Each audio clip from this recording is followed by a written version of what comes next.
This episode of Bulletproof Cash Flow is brought to you by Realty Dynamics. Learn how people like you can build substantial passive income while creating wealth for the long term through real estate investing.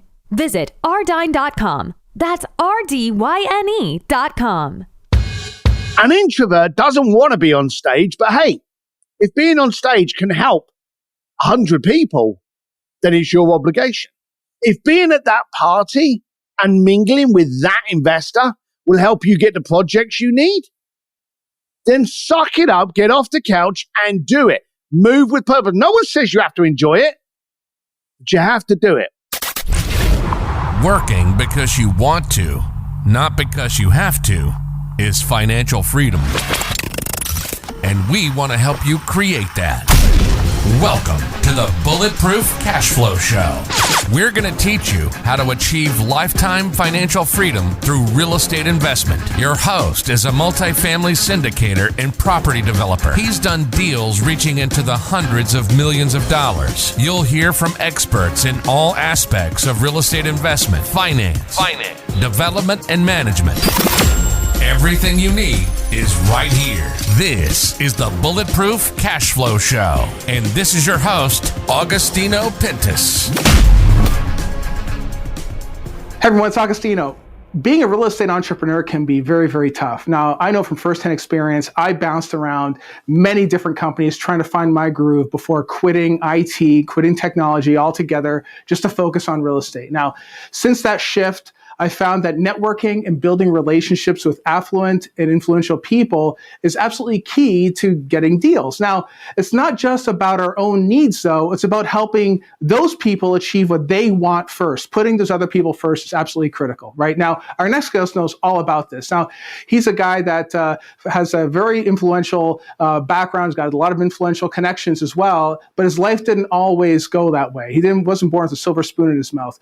He's an Irish lad born in East London construction company with blue-collar roots. Now, initially, he wanted to be a stockbroker and eventually landing a job in Hong Kong. That began it was a really fun time for him, of course, but he started on a Tuesday. By that following Saturday, he was already fired. So I know the feeling. Right, I know the feeling of that. Now, but this led him to become a doorman at the nightclub, where he noticed something very curious. The most elite clients weren't just a stuffy old money crowd. There were a lot of new rich people coming in the doors, right? He noticed that. Now, that was 18 years ago. Today, he heads up a company called Bluefish, one of the top personal concierge services in the world. Now, he is also an expert marketer within the luxury industry who has worked with amazing entrepreneurs like Elon Musk, Sir Richard Branson, among many, many, many others. Now, he is a sought-after consultant and speaker for many groups and associations, including the Pentagon and Harvard, again, among many others. Additionally, he has been quoted in various publications, including the Wall Street Journal, Forbes, London Sunday Times, and many others as well. Now, he's also the best-selling author of Bluefishing, The Art of Making Things Happen, which you can find on Amazon. Go ahead and download that and grab a copy. It's an excellent book. Now, with all that, I'd like to welcome Steve Sims to the show. Steve, buddy, thanks for coming on, man. It's a pleasure to be here. Thanks for having me. Yes, absolutely. Now, guys, if you like what Steve has to say, you can reach him via his contact page at stevedsims.com. Okay, we'll include a link in the description. Okay, Steve, go ahead and tell listeners a little bit about your journey. It's not very exciting. It's the exact same as everyone else. You know, you wake up and you just think to yourself, is this it? And growing up in East London, you're part of a construction firm.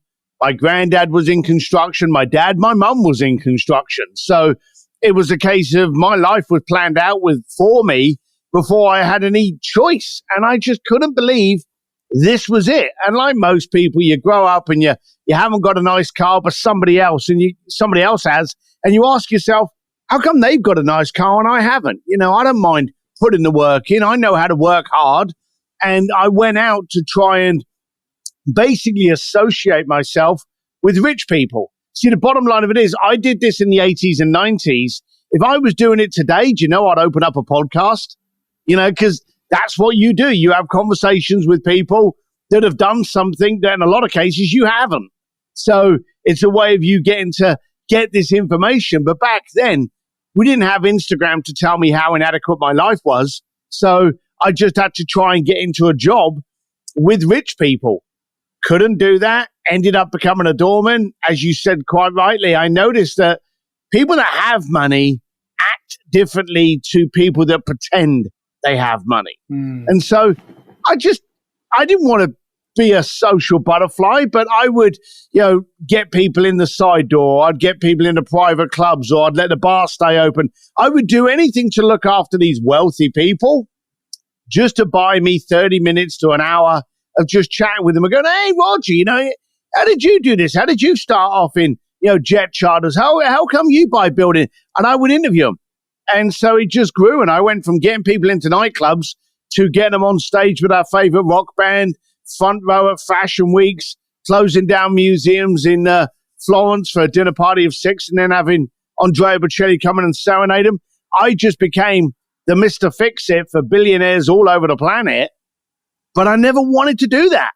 All I was doing was impressing you, giving you an experience to buy me that hour of attention. A couple of days later, when I'd go, hey, Ricky, I know you loved hanging out with Elton John. Oh, by the way, I've been meaning to ask you, how do you manage your money? How do you manage your time? And that was it. So that went on for about 20 years. Bluefish finished, I think it was about 6 years ago, actually. My book came out, and now I do media training and speaking to help other entrepreneurs get into that mindset and position. I think it might be tough for a lot of people, right, to really initially get that opener, but then also the follow up. Because sure, you let these fine people in the side door. You establish a conversation. Maybe it's a very short conversation. You don't go all in for an hour when you first meet them. But I think what might be critical, it sounds like to me anyway, is that you have to have those multiple touch points, right? It isn't just one conversation or even two conversations. It's many, many, many conversations. That's probably the toughest part, right? Yeah, well, and you just said it. It's a conversation. Conversation is not one dialogue. It's a repetitive period of time that you spend with each other. We all know when we speak to somebody and we hear something and we go, oh my God, that's fantastic. It usually creates more follow-up questions than it actually gave us answers. It may have answered one particular thing. So you always want to engage and to be able to constantly grow. But the importance here is you need a reason for that person to be giving you that information. That's key right there, right? So really, it sounds to me like what you have to do is figure out what the pain point is of that individual. Most people think, oh, they're super wealthy, they have no problems. Every single human on the planet has a problem of some kind, right? And I guess your job is to really find out what that problem is and how do you bridge that gap. That's what I learned anyway. But that's what it sounds like, right? It doesn't have to be a problem. Now, people move faster on problems. If you're stuck somewhere, you're going to pay attention to my advice. But there's two. I own a company called Sims.media, and we actually focus on clients to discover, first off, if you are solution-based or aspiration-based. Now, if you are solution-based, that means I'm there to solve your problem. Find out what the person's problem is and show up. Now, the downside about solving someone's problem is it's usually a one-hit wonder. If I solve your financing needs, you won't need me till you need financing needs again. But if I gave you a good night's experience, if I introduce you to Elon Musk, the following week, you're going to be asking me to introduce you to Jeff Bezos. The following week, you're going to be asking me to introduce you to Richard Branson. So when you do something that invigorates, motivates, and is aspirational, there's far more repetition than actually solving a problem. Solving a problem because your toilet's blocked, see you every 6 months. Giving you a great cocktail story and an experience, you'll want me every single week. Excellent. That's very, very true, because it's, you just become the fix-it guy. That's it. And you don't want to be that guy. You really want to be a I guess one thing, what was it? There's a book called The Giver, The Go-Giver. I think that it has the same sort of concept, right? Where it's all about trying to put other people first. And I think that's really what it is. I mean, I try to do the same thing in my business personally. Is that I try to give to all these different partnerships that I'm in. You know, I try to give as much as I can. And I guess the way I see it, after reading your story, it's the same sort of thing, right? When you're meeting these folks, I mean, you don't go crazy on them, talking to them, ripping their ear off in the first hour, but it's kind of like you establish those friendships and you just give as much as you can, whether it's advice, whether it's, helping them achieve a goal or whatever the case may be. So absolutely, I think that's absolutely key, right? Absolutely key. Hey, Augustino here, and I would love to connect directly with you. Text the word books to 844-428-1344 to receive weekly book recommendations from me. Well, we can get caught up in vagueness. So let's break it down, okay? Yes. The whole point of today is to establish connections and to initiate a conversation and communication, right? Once you don't do that, then Amazon's just waiting to put you out of business. Okay. No one has a relationship with Amazon. They have a transaction with them.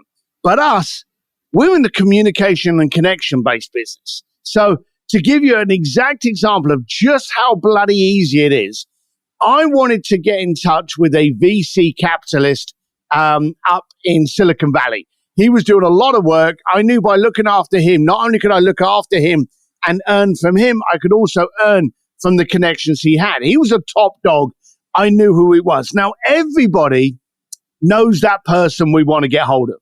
It could be the head of the PTA. It could be the head of the Better Business Bureau. It could be the head of the bank. It could be the head of the golf course. It could be some girl you see.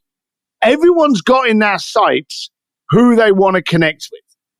You just now need to give a reason for, and this is important, for them to want to engage with you. See, that's the key. Everyone gets into a conversation going, hey, it's all about me. Can you do this? And I need this and I want this. No. How can I have you want to have a conversation with me? Now, I knew this VC was very important to my business. So I stalked him. We've all got bloody phones. There's more data on these phones than there was in NASA in the 90s. So you can Google and find out shit about absolutely anybody in the planet. And I found out that this guy supported a gala. And I found out he was going to the gala. So I bought a ticket to go to the said gala. Turn up, waiting around. I see him there. He's with a bunch of his cronies. And it suddenly starts to get a bit quiet around him. And I'm thinking, right, this is my moment. And I wander over to him. Now, I had looked up a lot about him. Does he have a book? Does he have a charity? What is his hobbies? What are his passions? And I found this business, and I can't even remember what the bloody business was. But we as a team in the company, we looked at, okay, superficially, where can this company go wrong? Let's look at the bad things. Everyone goes, hey, good luck with the business. You're going to be great. Look at it negatively. How can this trip you up? How can this bite you in the ass? And we found two things that we thought this could be problematic to the scalability of his business. Now, here's the dumb thing. People love 3s and 5s. If I give you a 5-step program to be richer, you'll be happy. If I give you a 4-step program, you'll be suspicious. For some reason, people like, hey, here's the top 3. Here's the top 5. No one wants the top 2 and no one wants the top 4. It's just ridiculous, but psychologically it is. We found 2 things that could trip him up. We couldn't find a third. So we basically reached and was grabbing at straws to find something that, and maybe, this could happen. So I walked up to him, and this is important. Don't forget this. I walked up to him, and as I'm walking to him, and bearing in mind, for any of you that aren't, lucky enough to be able to see me, I'm 245 pound of ugly biker. All right. When I start walking towards you, you know about it. And I'm walking towards this guy. I've got a whiskey in one hand. I'm walking towards him and he's made eye contact and he can see me coming. And you can see the old clock ticking going, who the hell's this guy? What does he want? What's he going to do? Is he going to want a picture of me? Is he going to want me to invest in his projects? Is he going to want me to endorse his, diet band or something? What does this guy want? And you could see it clicking in his eyes. So I walked over, put my hand out, and I went, hey, how you doing? My name's Steve Sims. You don't know me. Now that's important. And you'll be amazed at how many people forget that. How many people have ever walked up to you and gone, hey, how you doing? And they think they know you because they listen to your podcast. Yeah. You don't know the shit they are. And you're stood there going, hey. And you're thinking, do I know them? Are they related to a friend of mine? Have I done business with them? Have I met them in the past? You're getting stressed. But how much would it make you relax if they went, hey, how you doing? Love your podcast. You don't know me, but I listen to your podcast. How relaxed would you be? Yeah. People don't do that. Yeah, you'd be flattered too. They don't do it. So they walk up to celebrities. They start talking to the celebrities. Celebrities kind of like, do I know you? And you're sitting there going, God, you're bloody off. You're not very friendly. You've just stressed them out for shit's sake. It's your problem. So I walked up to the guy. I went, hey, how you doing? My name's Steve. You don't know me. And you could see his shoulders relax. He now stopped thinking about who the hell I was. Now he's thinking, what do you want? Now he knows that he doesn't know me. He's calmed down. But now he's flipped into suspicion and kind of like, you could see him squint. What are you after? And I said to him, hey, I don't want to interrupt you at a party, but I've been watching this progress you've been making with this company that you've got being released. And me and my team were using it as a workshop exercise, and we noticed 3 things that could be problematic with your scalability. Would these be a benefit if I just ran through these with you? Now, how does me giving him the answers to his problems of his company, how does that help me? At the moment, it doesn't, does it? So if I said to you, hey, I love your podcast, but I've got 3 ways I can actually treble your crowd and make it come across better, would that be of interest? You're happy. You want to hear that information all day, every day. So the guy looked at me and he went, come on then. And I went, well, we just noticed the number 1. I gave him number 1. I gave him number 2. As I say, number 3 was weak. But again, you have to give 3s or 5s. I gave him number 3. And he looked at me and he started chuckling. And this chuckle turned into quite passionate laughter. Now, he's laughing. His cronies that are just like circling him, they start laughing. And I've got about 6 people laughing at me now. Now, this didn't sit too well. And I'm thinking, that wasn't the response I was looking for. So I just turn away to walk away from him. Okay, you don't get a home run on every single introduction you ever try to make. So I turned around. Now, as I did that, he put his hand on my shoulder. So now he's laughing at me. Now he's got his hand on me. And I turned around to him. I didn't even fully square up to him. I just turned my head because something had to change really quickly before it got ugly fast. Because if he was going to keep laughing, it was going to get silly. And he went, please, I apologize, please. And I turned around, like, okay, where's this going?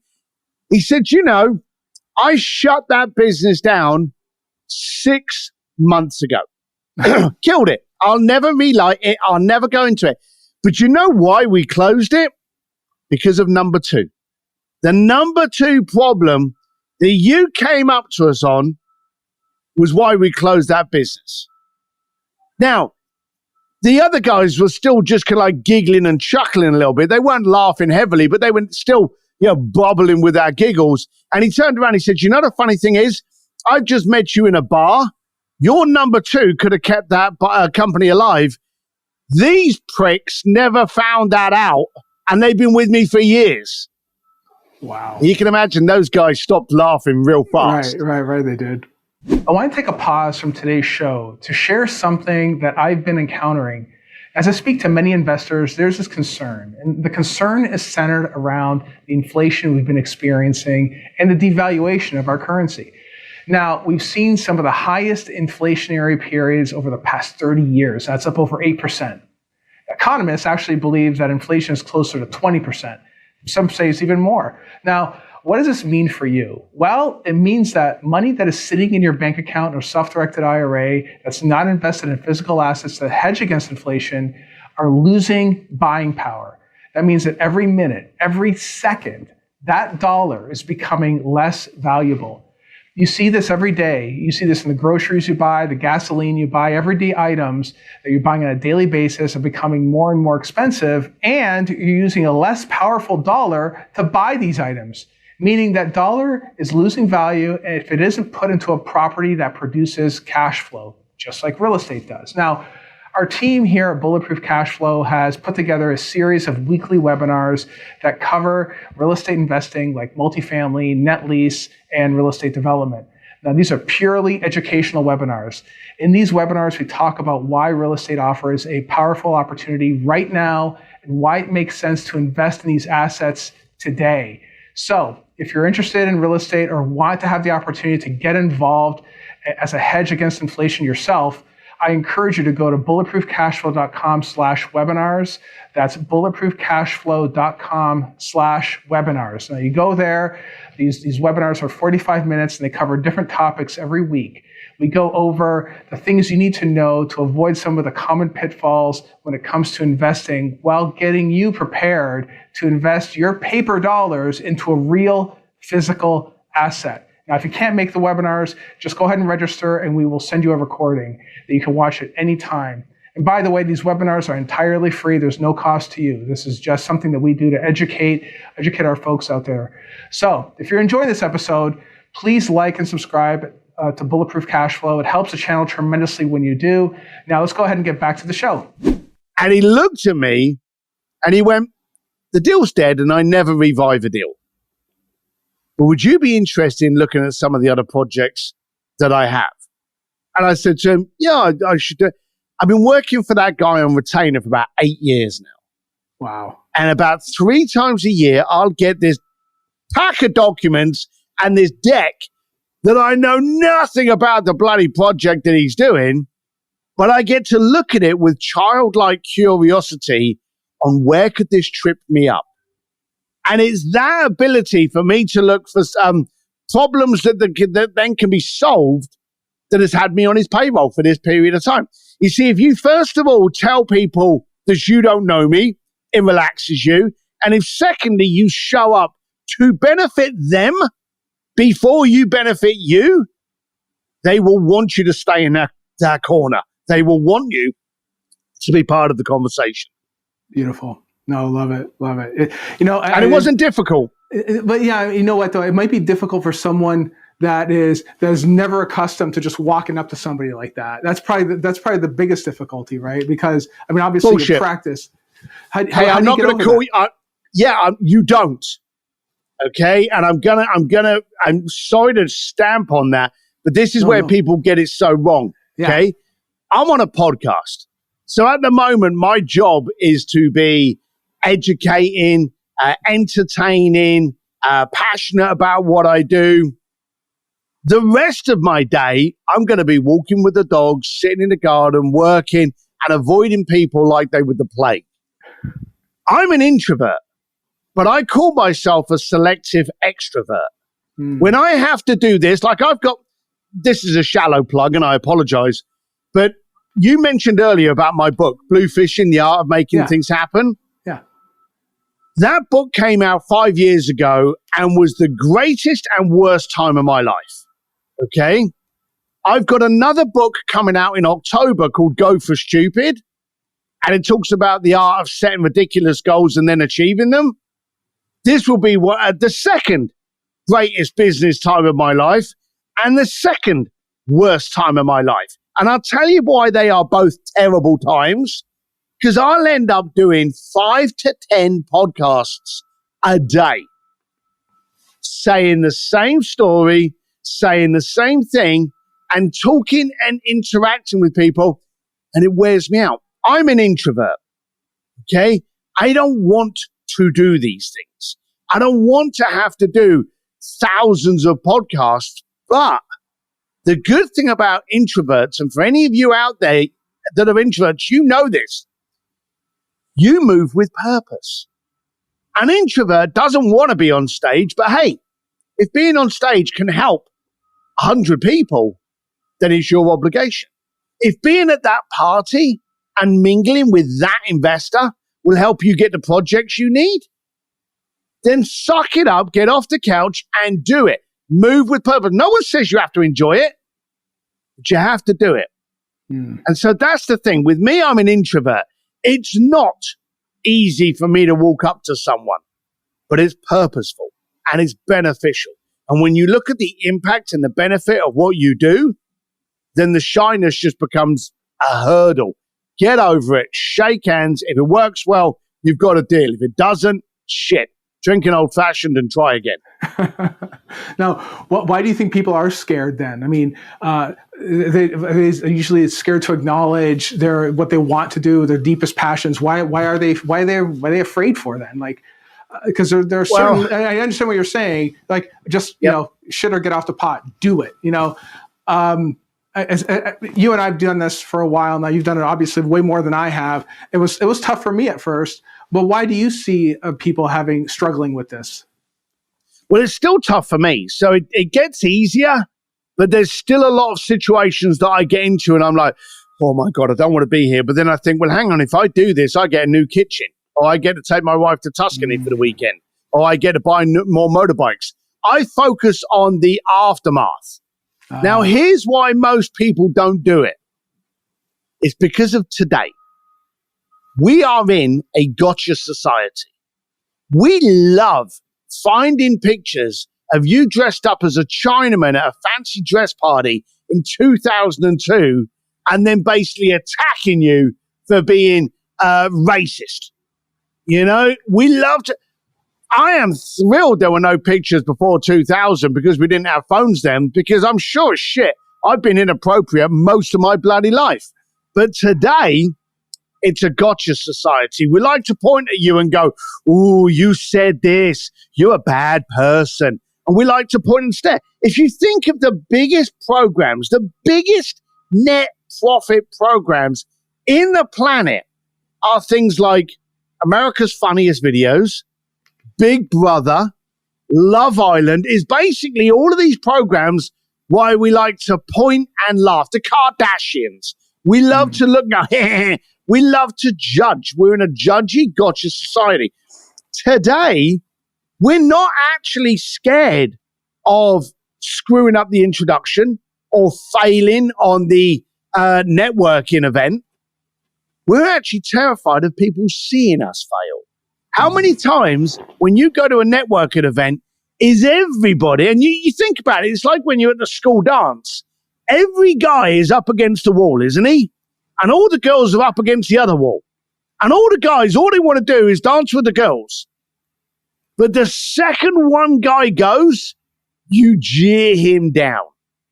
We go, oh, he's going to get slammed down.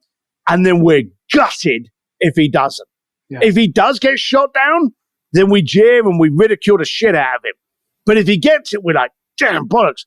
Most of the time, people are jeering at us because they're terrified we may actually achieve it. It's almost like they're jealous, right? They're 100%. Because they can't do it. They can't do it themselves. Yeah, and look at all the people that have a comment on you, and now we're stepping into the world of social and the hater nation. Everyone that throws shit at you, for a start, a friend of mine once said to me years ago, they said, be so successful that you have haters. I thought, well, okay, I like that.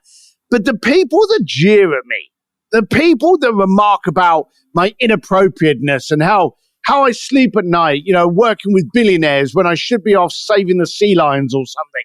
All of these people that mock me can't afford me. Everyone that jeers and throws stones at me can't play in my sandpit. It's ridiculous. Why should I pay attention to you when you are of no consequence and impact to my life? It's like you not going for that multi-family property because a fly made a comment. It's irrelevant. Most people that attack you are terrified that you're actually going to achieve it and prove how inadequate that they are. Man, I love your message. It's awesome. Because it's true. And especially when I first started in this space a long time ago, I had someone very close to me when I did my first $1 million deal. I mean, I was scared, but they were like, "Who do you think you are, Donald Trump? Like, what do you think you're going to do?" Like now we're doing $100 million deals. It's a matter of course, and it's certainly very, very different. I don't hear anything out of them anymore. It's funny. It's good. It's good. I love it. Love it. So, all right. Do you have any strategies on how to build those relationships? I know you touched on some of it already. Do you have any other strategies to really help some of these folks? Yeah, I'm shit at networking. I am I won't go to a networking party unless my client's there and has asked me to come, or unless I'm speaking at the event like the following day and I've been paid to be there. But networking events, if you said, "Hey, Steve, there's a networking event," I don't care. Go on your own. I'm not going. Right? Because I'm terrible with bullshit conversations. I'm terrible with this kind of like, "Hey, so what do you do? Oh, what did you watch on Netflix?" Don't give a shit.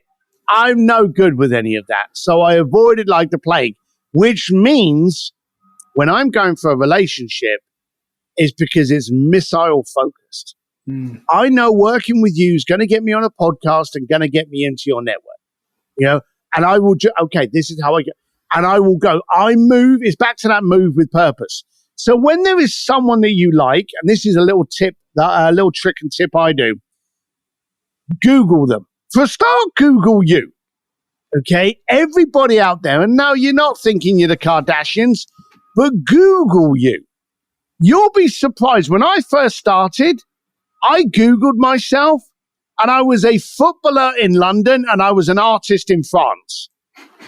So in the early days, when people would contact me, literally people would say, "Oh, so you've moved away from football then? Oh, British, what football team did you like?" But it wasn't me.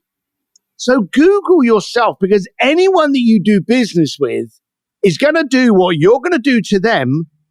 They're going to do it to you. So look how you show up. We actually run a whole program on this on Sims Media on how you actually show up in the media. Because when someone says, "Oh, you need to speak to Steve," before they've got that car from the valet, they've Googled you on that phone. Okay? So the first thing you do is Google yourself to see how you show up. If you don't like how you're showing up, and ask yourself, would I do business with me? And if the answer is no, change that. It can all be changed. And the next thing is Google the person you want to do business with, and then go to images. And the images will show you parties that they've been at. It'll show you their hobbies. Let's say, for argument's sake, they're a mad fan of equestrian. There'll be a load of things there on horses. Do a little bit of homework on horses, and then maybe send them a book or send them a magazine subscription and go, "Hey, I wanted to have a conversation with you, but I noticed you were into horses. By the way, I just paid for a subscription for you for Horse Monthly. Do enjoy." And just something like that. I've done that to people and they've gone, "I've already got that subscription, but thanks for thinking of me." All they want. And also, here's the other thing. Everything's cheap. Don't try and send them thousands of dollars. Sign them up for a magazine subscription. Let's pick on magazines for a second, because that's one of my go-tos. All right. Magazines are going bankrupt. People don't go and stand on the sides like they used to, flicking through magazines and buying a bunch of magazines anymore. No, we subscribe to them digitally and we get them downloaded onto our iPad. So what do? You sign a guy up and you go, "Hey, I saw you you look really sharp the other day. You look really good. You're obviously into fashion. By the way, I just signed you up for GQ magazine for a 12-month subscription so you can stay looking sharp. All the best." Now that subscription is going to cost you $18 to $25. Okay. You can't take someone out for lunch for less than that, So, but here's the beautiful thing, and here's where it's really important. Every quarter or every 2 months, that person gets an alert that the new edition of GQ is available for them to see. And every time they get that alert, who are they going to think? They think about you. Yeah. 4 times a year, I'm going to have someone else poke them about me. And I will literally get email. And I've probably got maybe 400 subscriptions out there with clients. Wow. Okay. Yeah. Some of them are weekly, some of them are biannual, some of them are just like yearly things. And I get these emails, and every now and then, like on the 1st of March, 1st of April, sorry. On the 1st of April, I'll suddenly start getting a bunch of emails from these people, and I'll look at it and I'll go, oh, that magazine's just dropped. And I can see which magazine's dropped to what's it spurred them up. I haven't spoken to Steve for a while. I better, because I'm getting this magazine. I better say hello to him. And you do that kind of stuff. So magazines are fantastic. If you're nervous, say, hey, I want to have a chat with you on something, but I noticed that you were so-and-so, so I sent you a magazine. You're into buildings? I sent you an interior design. I sent you on gadgets. I sent you on, how to make smart homes. I sent you a crypto monthly newsletter. Whatever. Just send them up on something that that they like. Wine Quarterly or something. But magazines are really, really good for that. No, I've done the book thing, and that book, as far as gifting books, changed my life. Literally changed my life. A $16 book, right? Who would have thought? A bunch of times I've done it, but you're going to have to do it with this one though, aren't you? I am going to do it with that one. But the subscription thing, as soon as you said it, I'm like, oh my God, that's brilliant. Because if you do it on a monthly basis, every single month that they get it, they'll think of you. That's every month. Yeah, and they're also playing into the reciprocity bias as well. If you know your cognitive biases, which we talk about every so often on the show, it's if you do something for someone, they feel like almost obligated to do something back for you, right? So, not that you want to obligate people, but it's kind of like if you're trying to help them and get their attention, it's a great way to do it. We're in business. We are in business, right? Now, something you mentioned before about Google, doing the Google search. So with your media company, are you helping people, establish a stronger, online presence and cleaning it up and all that fun stuff too, I'm guessing? Yeah, we focus on branding. We're a real branding and tonality. We remove all the confusion that 9 times out of 10 you've created. You see, here's a weird thing. If you ask people how many social platforms they've got, they may go, oh, I've got all of them, but I don't use Twitter. I don't go on Facebook. Well, you may not, but it's still in the Google search. Yeah. And so you're trying to be professional, but there's still a MySpace page that shows you when you were rolling around, smoking doobies or something. So there may still be that digital recognition of you out there that needs to be updated. So in the branding, what we do is we get hold of people. We do what's called a social fingerprint. We look at how they show up and where they show up. So when someone does a Google search of you, they get to see what you want them to see and what you've not overlooked. So, if you reach out to us at ask@sims.media, you'll find out about all these things and we'll send it over to you. But you could do this. You can do this yourself. Here's a basic example. Open up 3 of your social profiles, LinkedIn, Twitter, and Facebook. Okay. And ask yourself, are you the same person on each one of those? Because here's the dumb thing. People go, oh, on LinkedIn, it's very professional. I have to wear a suit and tie and I look great. And over on Facebook, they're sitting in a hot tub with a bunch of cheerleaders because his girl's gone wild. They seem to think that Facebook is more relaxed than LinkedIn. Well, let me ask you this question. Is Apple any more different on Twitter than it is on Instagram, than it is on TikTok? Is Ford any different? Is Nike any different? If you're a brand that stands for credibility and reputation, why should you start by confusing the people you're trying to do business with? Yeah. Well, it's about transparency, right? It's about transparency. Total. Yeah, being totally transparent. No, but it's funny because there's when I was coaching folks on helping them get into multifamily. We still do from time to time. It's one of the things I say is like, at least put up a website, anything, at least at a minimum, put that up, because I'll tell you what, that's one of the first things that brokers go to. They want to know who is this potential buyer? Are they for real or not? And if you're going to start calling on brokers, start calling on investors, and you don't even have so much as a website or even a business card that talks a little bit about what you do and why you help other folks, you're not going to get anywhere. That's how it is. That's how it is, right? Yeah. And now I know you're also very big on video messaging too, right? Really using video messaging to get. So what sort of things are you doing these days to really, I guess, get that attention? Because there's so much noise out there when it comes to video, and I mean, there's all these different platforms, as you mentioned a second ago. How do you get people to stop scrolling and focusing on you, and they could be focusing on the next dance move by some hottie or something? Well, you've just answered it. We don't really give a shit about the dance move by some hottie. We care about what she looks like, how she's dressed, and how she's gyrating. So we really don't care learning about, how to do the latest kind of like TikTok move. You see, and you also were correct on the first bit. How do I get them to focus on me? Okay? I don't. I get you to focus on you. If I put a piece of content up on my Instagram profile or on TikTok or anything like that benefits you, that helps you, then the focus is on you. Today, you find too many people are kind of too worried about what they look like that it's all about them. No, my focus is on you. I want to benefit you. I want to help you. I may not be impacting billions, but I only have to impact one. And that one will tell someone else, and then it'll be 10. I started off, I had 16 people following me on Instagram. 16. I think 15 of those were probably lost. Okay. But I had 16 followers on Instagram. Now I'm at something stupid like 64,000. It's just ridiculous how fast it escalates when you start focusing on how you can help other people. Yeah. Now how'd you build that following? How'd you get from 16 to 64,000?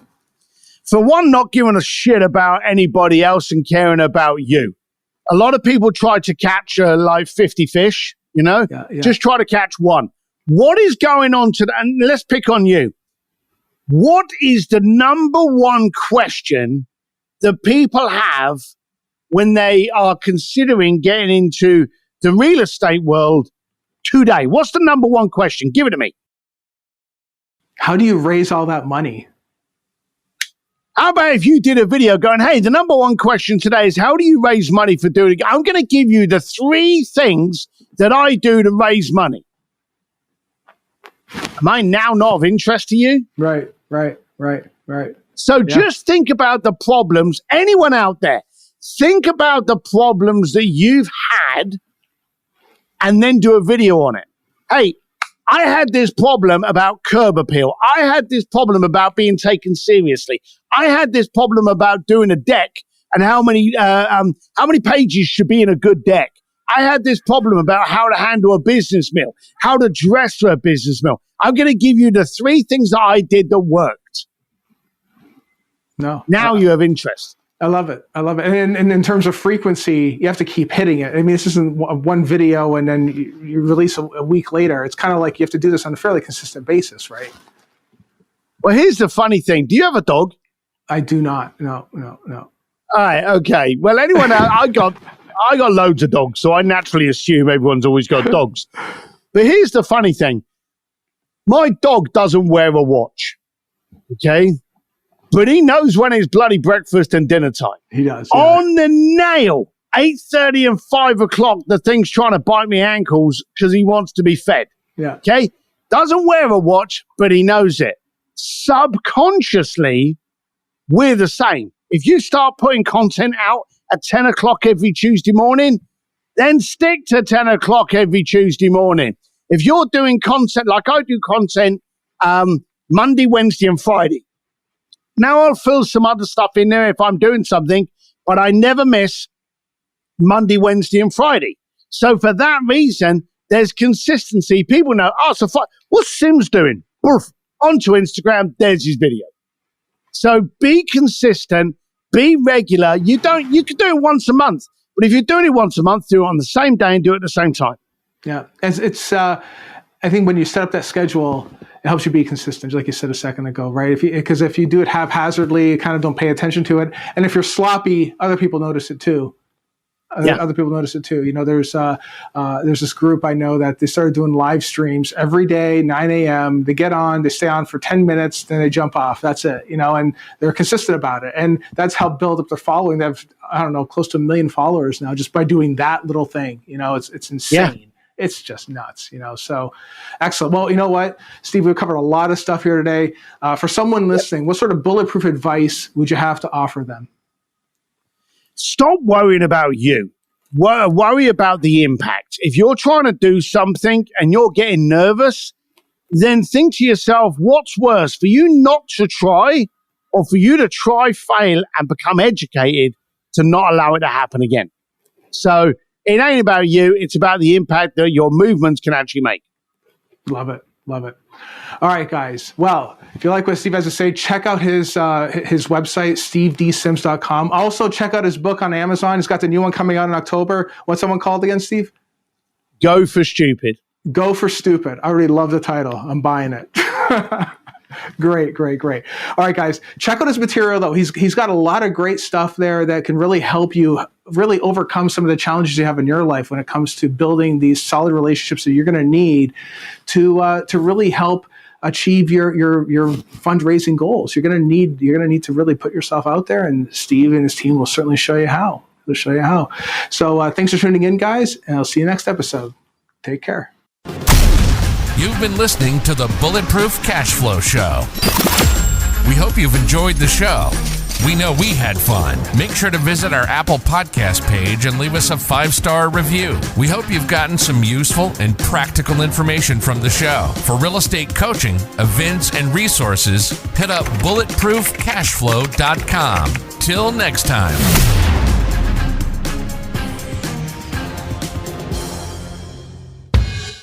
No information in this episode should be considered specific, personal, or professional advice. Any investment opportunities mentioned on this show are limited to accredited or sophisticated investors. Any investments will only be made with proper disclosure and subscription documentation and subject to all applicable laws. Please consult an appropriate tax, legal, real estate, financial, or business professional for individualized advice.